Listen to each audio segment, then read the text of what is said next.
Good morning बच्चों, मैं मुकेश जाट और बायोलॉजी के ऑनलाइन क्लासेस में आपका फिर से स्वागत है। आपने चल रहा था बेटा एंजाइम, क्या चल रहा था? एंजाइम। तो एंजाइम में लास्ट क्लास में अपन ने डिस्कस किया था उसकी मैकेनिज्म के बारे में, ठीक है। आज हम पढ़ेंगे बेटा क्लासिफिकेशन ऑफ एंजाइम। तो सबसे पहले एंजाइम के बारे में आपको पता होना चाहिए कि एंजाइम होते क्या है बेटा। ये बायोकैटालिस्ट होते हैं। क्या होते हैं? बायोकैटालिस्ट विद प्रोटीनस नेचर, ठीक है। इसके कुछ एक्सेप्शंस भी हैं जो हम आगे पढ़ेंगे, ठीक है। आज हम पढ़ेंगे बेटा क्लासिफिकेशन इसके अकॉर्डिंग, आईयूबी के अकॉर्डिंग। किसके अकॉर्डिंग? आईयूबी के according, international union of biochemistry. ये क्या है बेटा? ये एक अपने ऑर्गेनाइजेशन है जो क्या करता है, इसके रूल और रेगुलेशंस को मेंटेन करता है बायोकेमिस्ट्री से रिलेटेड, ठीक है। तो क्लासिफिकेशन समझने से पहले आपको केवल इतना समझना है कि एक्चुअल में जो एंजाइम्स होते हैं ये दो टाइप के होते हैं। How many types? Two types of enzymes, ठीक है। एक तो होते हैं बेटा एक्सोसेलुलर, ठीक है, और एक होते हैं बेटा एंडोसेलुलर। कौन से होते हैं बेटा? एक्सोसेलुलर एंड एंडोसेलुलर, ठीक है। एक्सोसेलुलर मींस ये जो एंजाइम्स होते हैं इनकी एक्टिविटी साइट जो होती है वो क्या होती है बेटा? आउटसाइड द सेल होगी। क्या होती है बेटा? Outside the cell. It means this kind of enzyme act outside the cell. It means special kind of tissue पर ये फंक्शन करते हैं। इनका फंक्शन कहां पे होता है? स्पेशल टाइप ऑफ टिश्यू पर। एंडोसेलुलर मींस क्या होता है बेटा? ये जो एंजाइम्स होते हैं ये इनसाइड द सेल एक्ट करेंगे। कहां पे एक्ट करते हैं बेटा? Inside the cell. आया समझ में? ठीक है।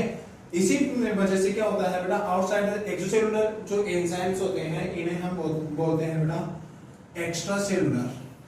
क्या बोलते हैं बेटा? Extra cellular enzyme. आया समझ में? It means outside the cell. और दूसरे जो होते हैं एंडोसेलुलर एंजाइम ये होते हैं बेटा इंट्रासेलुलर एंजाइम। क्या होते हैं बेटा?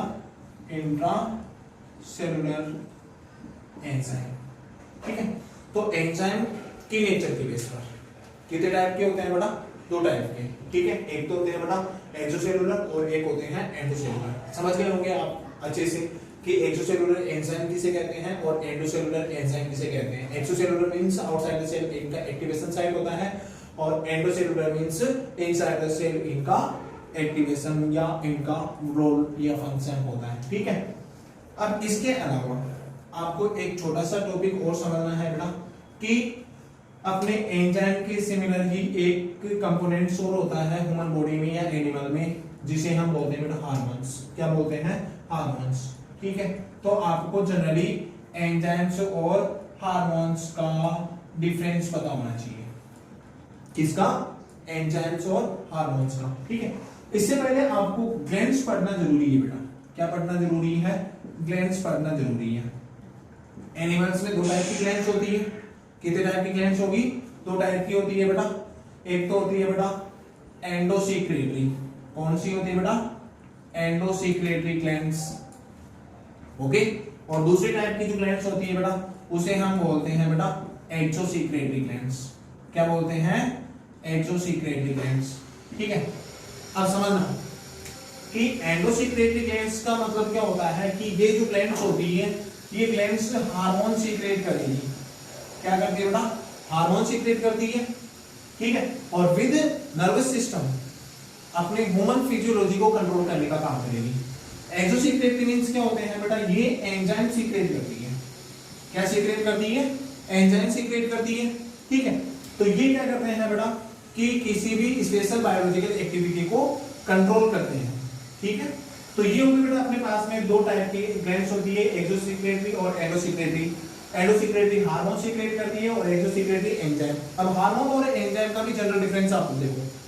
हार्मोन्स जो होते हैं ये लिपिड्स नेचर के होते हैं। कौन से नेचर के होंगे? लिपिड्स नेचर के होते हैं। और एंजाइम जो होते हैं ये प्रोटीन नेचर के होते हैं। आया समझ में? तो ये इतना सा आपको पता होना चाहिए कि एंजाइम्स और हार्मोन्स इनका रोल फंक्शंस भी हम आगे पढ़ेंगे, ठीक है। यहां तक क्लियर है बेटा? ओके। हाँ, तो बेटा अपन क्लासिफिकेशन पढ़ रहे थे। क्लासिफिकेशन में एंजाइम जो होता है इसे क्लासिफाइड करना मोस्टली दो फैक्टर पे डिपेंड करता है। कितने फैक्टर पे डिपेंड करेगा बेटा? 2 फैक्टर्स होते हैं, ठीक है। ये फैक्टर्स कौन कौन से होते हैं बेटा, आप समझो। एक तो होता है बेटा नेचर ऑफ एंजाइम। क्या होता है बेटा? Nature of enzyme. Nature of enzyme का मतलब होता है कि ये जिस रिएक्शन में पार्टिसिपेट करता है उसकी नेचर कैसी है। रिएक्शन बहुत सारी टाइप की होती है, ह्यूमंस में बहुत सारी रिएक्शन होती है, एनिमल्स में बहुत सारी रिएक्शंस होती है, तो उसकी नेचर के बेस पर, ठीक है। और दूसरा होता है बेटा इसका मेन जो फैक्टर होता है वो सबस्ट्रेट होता है। क्या होता है बेटा? सबस्ट्रेट। आया समझ में? अब इसमें क्या होता है कि सबस्ट्रेट भी उस रेट ऑफ रिएक्शन को क्या करता है बेटा? इफेक्ट करता है, ठीक है। तो ये दो मोस्टली फैक्टर होते हैं जो क्या करते हैं बेटा? एंजाइम के मैकेनिज्म को रेगुलेट करते हैं। अब क्लासिफिकेशन की बात करते हैं तो क्लासिफिकेशन में सबसे पहला जो एंजाइम होता है उसे हम बोलते हैं बेटा हाइड्रोलिसिस। क्या बोलते हैं बेटा? हाइड्रोलिसिस। हाइड्रोलिसिस एंजाइम क्या करता है कि ऐसी बायोलॉजिकल एक्टिविटी में पार्टिसिपेट करता है जिसमें क्या होता है बेटा? या तो एडिशन या फिर डिलीशन। आया समझ में? एडिशन और डिलीशन ऑफ H2O। आया समझ में?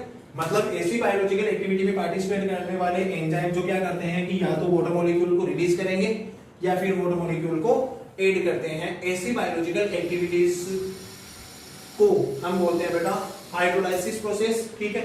और ऐसे एंजाइम को हम बोलते हैं बेटा हाइड्रोलिसिस। मींस इनकी नेचर के बेस पर ये कौन सी रिएक्शन को रेगुलेट करेंगे बेटा? हाइड्रोलाइसिस को। कौन सी रिएक्शन को मेंटेन करते हैं? हाइड्रोलाइसिस। अब हाइड्रोलाइसिस जो प्रोसेस होती है ये भी तो टाइप से होती है। या तो क्या होगा बेटा?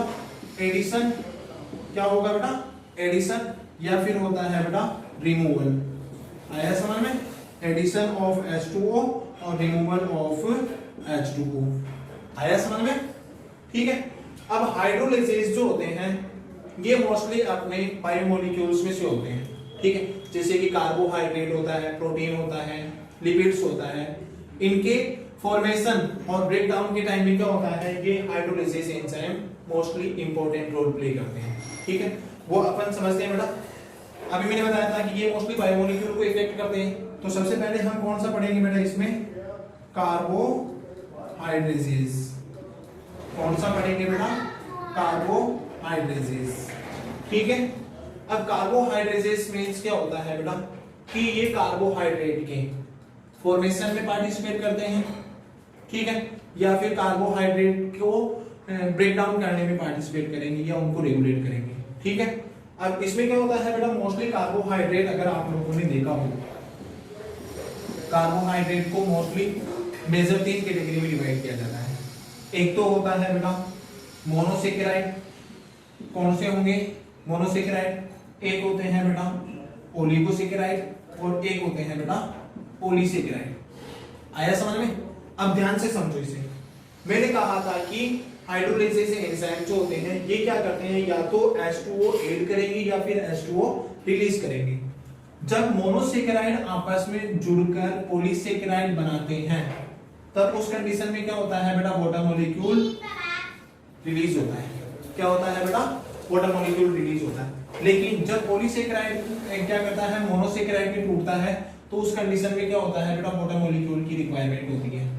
आया समझ में? मतलब वही है कि यहाँ पे तो रिमूव हो रहा है, सॉरी यहाँ पे तो रिमूव हो रहा है और यहाँ पे ऐड हो रहा है, ठीक है। तो ये है बेटा कार्बोहाइड्रेसिस एंजाइम।